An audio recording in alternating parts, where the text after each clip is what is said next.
My name is Arun Jagtiani, and I'm a proud St. Martin. In a few short weeks, our country is going to be heading to the polls to elect 15 new members to Parliament, and I think the entire voting population could benefit from knowing a little bit more about who these candidates are. Over the next few days, I'm going to interview a few new faces and a few political veterans. So join me, St. Martin. Let's talk politics. Welcome to another edition of Talking Politics with Arun Jagtiani. I'm joined today by Lucien Benschop. He's the number 8 candidate on the UD list. It's his first time running, and it's an absolute pleasure to have him here in the studio with us. Welcome, Lucien. Thank you for having me, Arun. It's great to have you here, man. So, as I mentioned in the intro, it's your first time running. Very first time. How does it feel? How are you enjoying the campaign trail? Let me say it like this.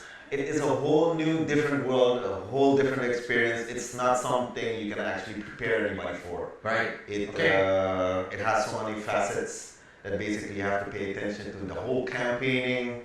It's hard work, man. I watch you guys from a distance. No, it's hard work, trust me. And if you're not really the type of guy who goes along next to the road, give a hey, how are you, give a flyer, or give a t-shirt or whatever. I mean, it's not your daily core business. Right. So you really have to put a different mindset at hand and say, you know what, I'm really going for this. Right. Because there's a difference in your mind. You have, I'm going to do something because I'm going to represent people, which is a responsible function. Of course. But then you have it on the other hand, the beginning trail, which is actually going towards that point, which is campaigning time. It's a whole day. It's intense. It's intense. You're gonna fly here, talking to people, walking through areas, to hello, etc. Introduce yourself. I mean, it's fun because you get to know, you get to learn, you get to see a lot of St. Martin that you normally don't see. So you mentioned it's not your core business, right? Exactly. For the benefit of the audience that's tuning in, give us a little background. What is your core business? What is your background, and what do you believe qualifies you to serve as a member of Parliament? Well, I think I have a very sound background. If you look at education-wise, I have my Bachelor of Science in Electrical Engineering. Okay. I completed my studies in Holland, in Amsterdam. Okay. Which was in 2000 that I actually completed my study. I've worked in Europe for about 4 years, got some international knowledge, experience, which still sets a different threshold in how you do things, how you look at things. Because in all fairness, we have to know St. Martin is an island. Right. If you are in Europe or in the States or whatever, you still have a different view because you get a lot of different inputs. Much more exposure, right? Much more exposure. Yeah. Still, the call, I had to come back home. Okay. Since I call St. Martin my home, I mean, I always had affiliation with St. Martin. I love the island, and I came back here. And now my core profession, my core job is I work in the beautiful company called GB. GB, okay. GB, yeah, the power to serve. The power to serve. The power to serve. So, you say the beautiful company GB, and because it is. It is, and I want to touch. There's definitely some negative commentary that follows GB, but before we touch on some of that, I have to give credit where credit is due. And if you look at how quickly the island recovered from Irma in terms of the electrical grid, and we saw what was happening in Puerto Rico at the same time, whereas Puerto Rico, a lot of neighborhoods went 6 months, 8 months. I don't even know if that island is 100% back on the grid. I don't know. Today, no. So almost 2 years later, right, and they have far more resources than we do. Whereas St. Martin, in most cases, I think most neighborhoods within a month, maybe 6 weeks in some extreme cases, maybe 2-3 months in the most of extreme. But definitely, by the end of 2017, I believe the island's grid was 100% back up, with most people getting power back within a month. Correct. And I have to give a tremendous amount of credit to the GB workers, and who we all may be guilty of sometime cursing GB when that power goes out. But I tell you what, when I saw the GB technician outside my house, it was about 3 weeks after the storm. I was so happy to see this dude, man, connecting our power. And I think a lot, again, the island citizens, we had debt of gratitude to GB for that. I mean, St. Martin people, however you twist it and turn it, we are very resilient people. Yes. When push comes to shove, we still really know how to bond together and make things work. I can remember a scenario since I was on the road from the day the hurricane hit, the day after, we all gathered, all the technical crews, we get together, we mounted up together, and like started to scout now. What are we going to do? We set it up, we set our crews everywhere, everybody went. And I can remember one case, I had a section in K Bay, that's in the back there by the US Laundry. And we had a transformer house we had to address it. It needed to be clean, checked out, inspected. There was a whole pile of garbage around it. You know, everybody, they cleaned the place and they put it around. Yes. So we came in a truck, ready to go and tackle it, and we say, hey guys, we can't do anything. We had some people over there say, guys, wait, don't go in there. The guy whistled, yo, come down in. You would not believe it, within 5 minutes, everything was gone. Nice. You know, there's a lot of testimonies like that from how the communities came together post hurricane. And again, I think we all have to tip our hats off. I think we all have some gratitude to GB. The guys worked tirelessly. You could see it on their face. And you can see they were happy to say that we've given power back to the country. We also benefit from it as well, man, because we use the same power, the same water. Of course, right? Yeah, exactly. Everybody gets it, we get it as well. So. Right. But now let's talk on the flip side of the positives, right, of GB. So, again, I think everyone on the Dutch side can relate to this. There's nothing more frustrating when the load shedding is going on, especially for those who don't have a generator. Definitely. And it interrupts business, it interrupts people's personal lives, quality of life.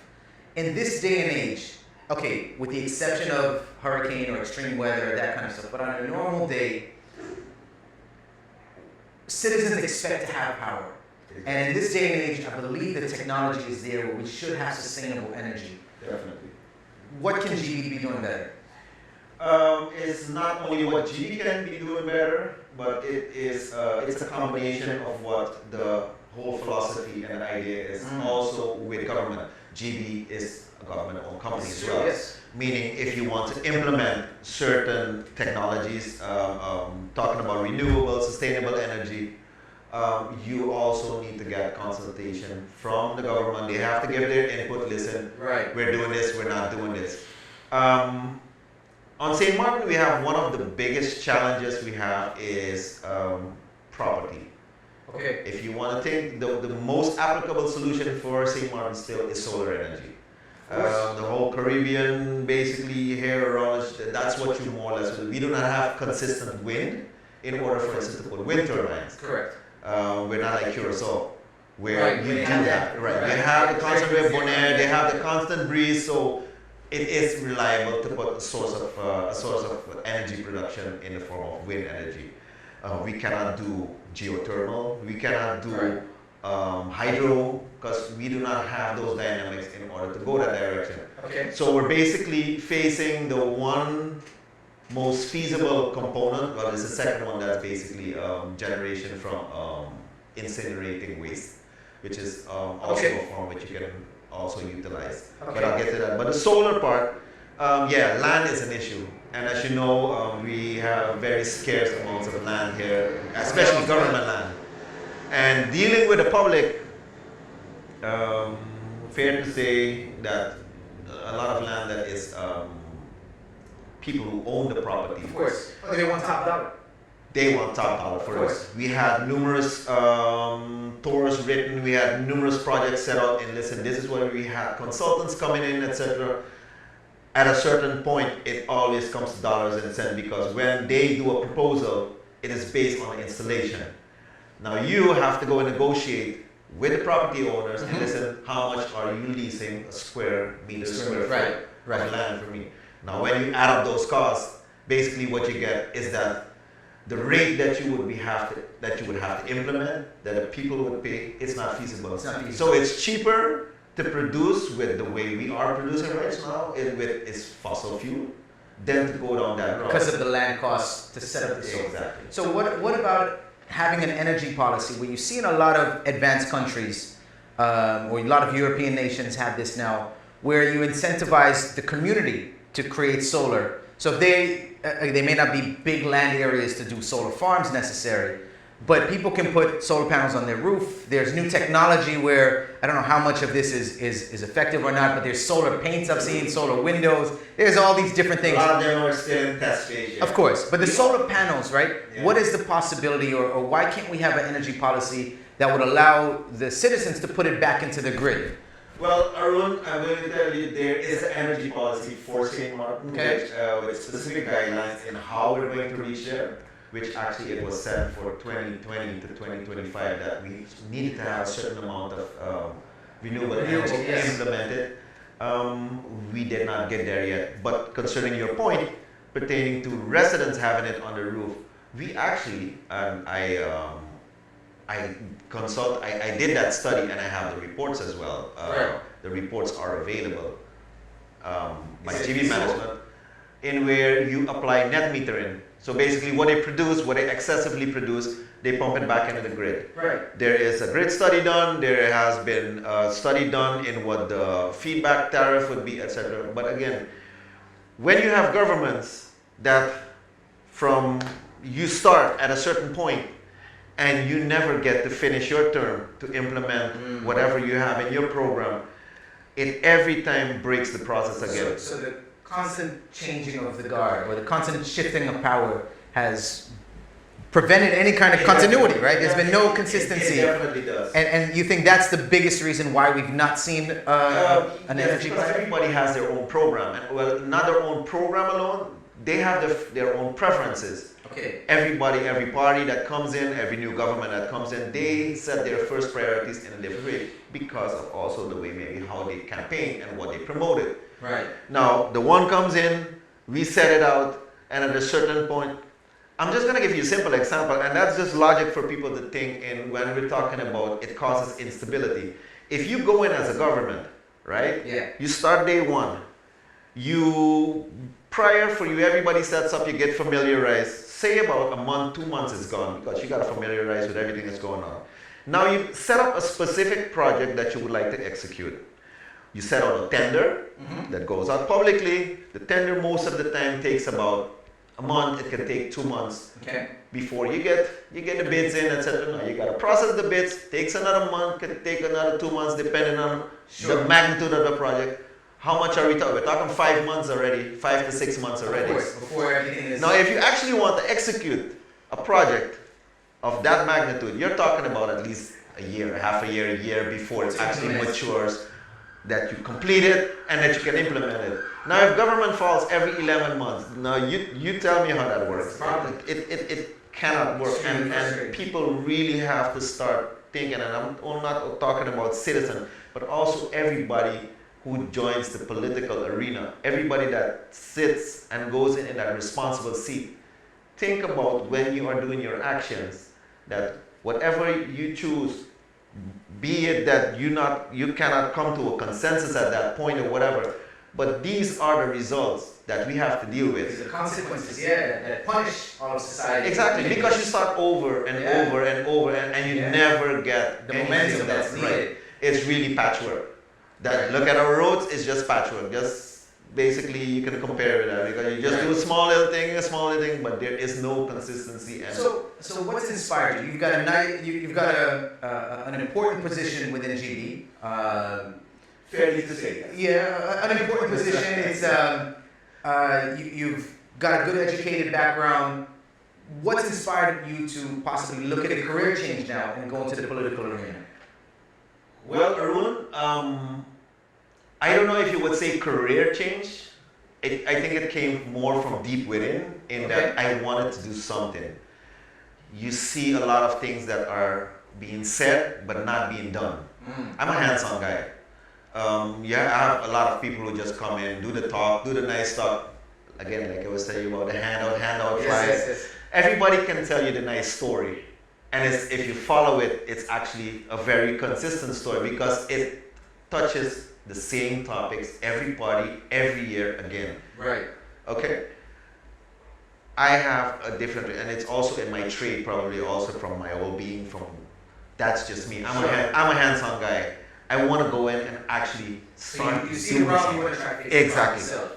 And it is That's possible. the engineering mentality there. It's an engineering mentality, but I know it is possible. Okay. It's not as impossible. And for me, the time was there that I said, no, enough is enough. So as a new candidate in this arena, what made you choose the UD party? There's no shortage of political parties in St. Martin. Definitely not. What led you to the UD? The UD party is a party that I looked at basically because they have a mature background in the sense of if you are joining politics, with all due respect to all the parties, all the candidates who are joining, I mean, it's a fair, open trail for everybody, and if you think you have what it takes to go in, by all means, participate.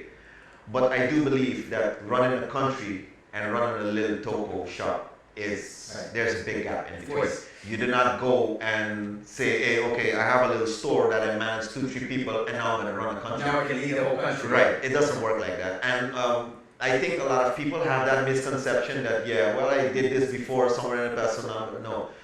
There's a lot of knowledge behind it. And talking to several candidates, seasoned candidates, people who've been in politics for years, and if you listen to the in-depth conversations and the whole background that is also involved, what it all entails, I think you need more than just being a new face and a new candidate on it. And I saw that in UD.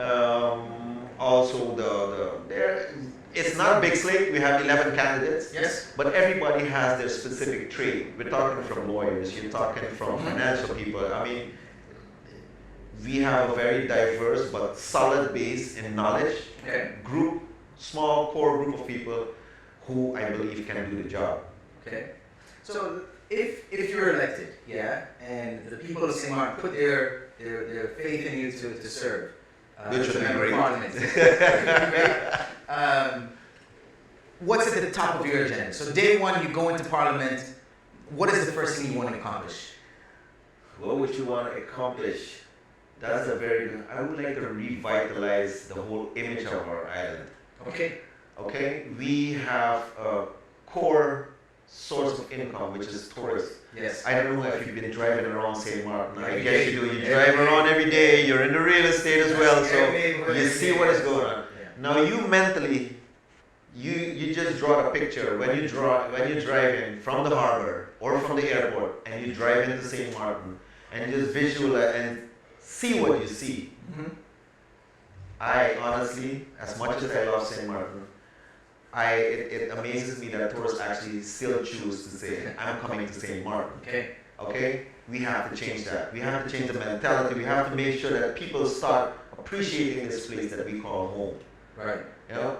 Revitalize, we're talking about infrastructure. We're talking about the healthcare section, social home. You know how many people still don't have a roof over their heads? It's the same. It's the shame. And for those that are fortunate enough, you know, who could afford it after the hurricane to get back on their feet, it is really heartfelt and heartbroken to see people who still, I mean, you cannot help everybody, but I do try. So how do we turn this image around? How do we reinvent the destination? What are some of the things that are critical for the island to start? I think we have to also start looking at diversifying our economy. Definitely. Yes. We have to diversify it. We cannot solely depend on our tourism sector.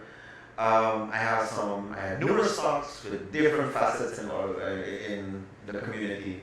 Sport tourism is one of them. Okay. I don't know if you recently saw the whole event they had at the Tailem parking lot where they brought in people from Curacao with these race cars and sports bike, whatever. It was a huge turnout.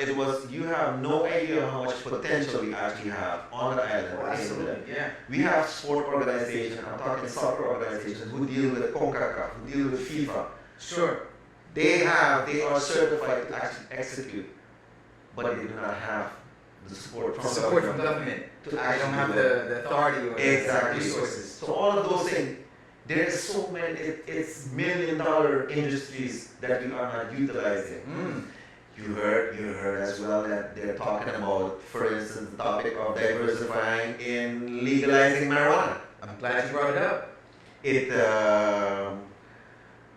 What's your thoughts on that?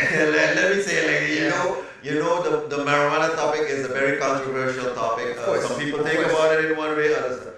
I am very open-minded because 2020 we're going in. You cannot continue thinking inside the box. Right.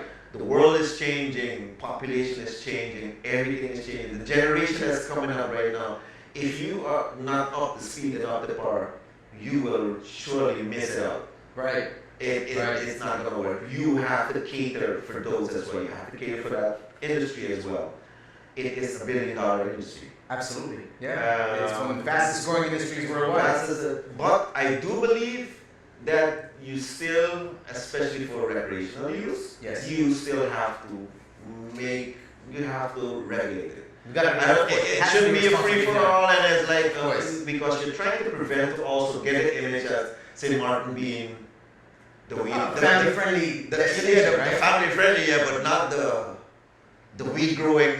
That's right. Well, you talked about creating a new image. It has to be done strategically. Exactly. Right? You have to do everything. Everything you do in proportions is okay. Right. If you overdo something, that's when you run into problems. Right. So, but I will be the last one to say, listen, no, stop that, that's where we're good. No. So you're open to diversifying. I am open, but again, I'm also a guy that looks at bring in the information, bring in the numbers, let's tell you down, let's break it down, see what it actually can mean for the island. Not that just saying we're going to leave it. Blindly, no, we're going to legalize it and afterwards it's going to did more harm to the island. No, it's got to be strategically done. It has to have a strategic approach and how we're going to do this, and if it's going to be done, how we're going to tackle it. Very nice.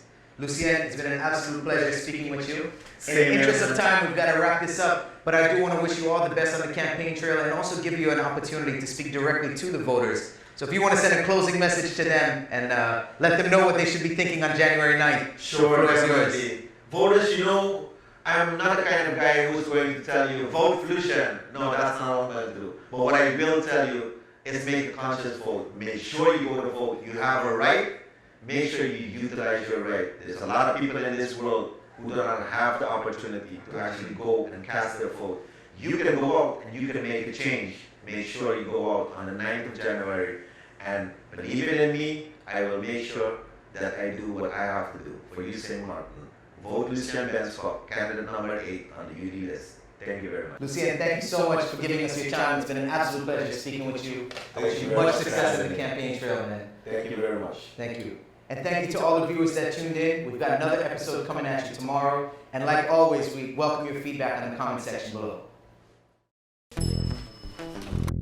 My name is Arun Jagtiani, and I'm a proud St. Martin. In a few short weeks, our country is going to be heading to the polls to elect 15 new members to Parliament, and I think the entire voting population could benefit from knowing a little bit more about who these candidates are. Over the next few days, I'm going to interview a few new faces and a few political veterans. So join me, St. Martin, and let's talk politics.